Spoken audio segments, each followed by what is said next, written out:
하늘버스의 학술 강의 자가용 조종사 과정 제19강 Flight Control 4 러더. 강의 전에 한 가지 소개드릴 내용이 있습니다. 커피 한 잔으로 응원하기. 커피 한 잔으로 하늘버스의 조종사 무료 강의를 응원해 주세요. 아래의 링크를 통해 커피 한 잔을 후원하실 수 있습니다. 여러분 안녕하세요. 하늘버스입니다. 오늘은 러더에 대해서 한번 알아보겠습니다. 러더는 그 역할이 항공기의 수직축, 즉 버티컬 액시스를 중심으로 움직임을 조종하는 요잉을 담당하는 역할을 하고요. 위치는 수직 안정판, 즉 이 종축의 끝부분 수직 안정판 엣지, 트레일링 엣지 쪽에 자리를 하고 있습니다.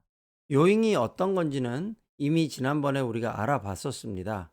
다시 한번 복습해 보시면 이렇게 수직축, 버티컬 액시스를 따라서 꼬치를 꽂은 것처럼 몸통으로 이렇게 꽂았을 때 항공기가 좌우로 뒤틀리는 거죠.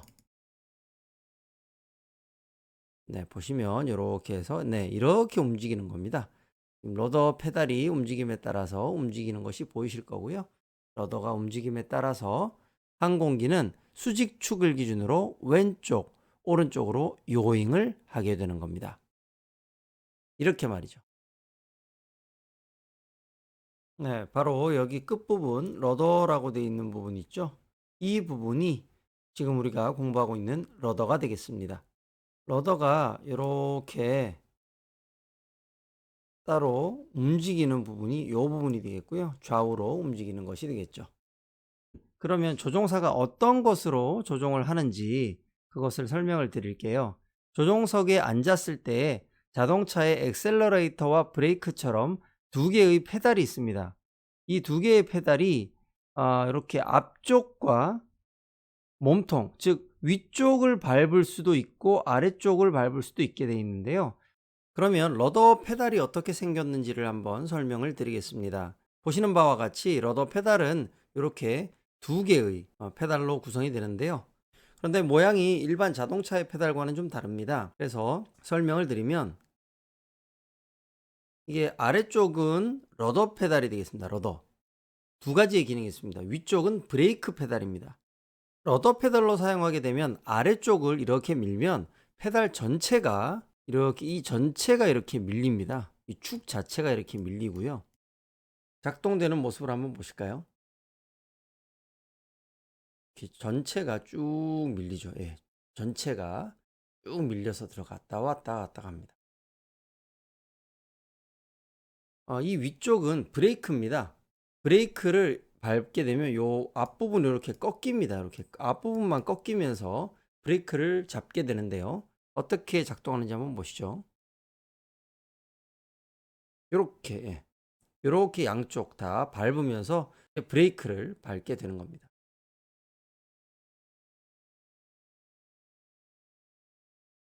러더 페달을 통해서 왼쪽을 밟으면 요잉이 왼쪽으로, 오른쪽 페달을 밟으면 요잉이 오른쪽으로 발생하도록 이렇게 조정을 할 수 있는데요. 이렇게 오른쪽으로 밟으면 오른쪽, 왼쪽으로 밟으면 왼쪽, 이렇게 움직이게 됩니다. 만약 조종사가 왼쪽 러더 페달을 밟았다고 가정을 해보겠습니다. 왼쪽 러더를 밟으면 어떻게 되나요? 러더가 왼쪽으로 접힌다. 즉 지금 끝에 러더가 이렇게 있고 얘가 이렇게 움직일 수 있다고 말씀을 드렸어요. 이 러더가 이렇게도 움직이고 또는 이렇게도 움직일 수 있다고 말씀드렸어요. 그죠? 좌우로. 그러면 왼쪽 러더를 밟았을 때는 왼쪽으로 디플렉트가 된다는 겁니다.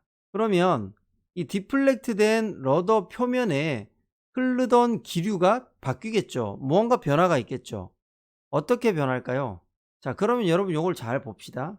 지금 이게 마치 무엇과 비슷해요?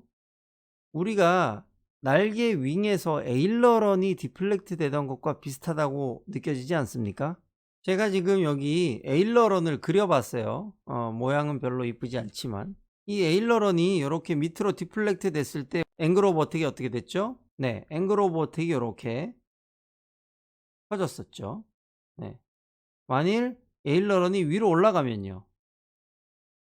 이렇게 에일러런이 올라가면 좀 앵글 오브 어택이 줄어들고 이런 것들을 봤는데, 앵글 오브 어택이 커지면서 주변에 리프트가 더 많이 생성되었던 것 기억나시죠? 마찬가지입니다. 지금 러더가 이렇게 왼쪽으로 디플렉트가 되면요, 앵글 오브 어택이 커집니다.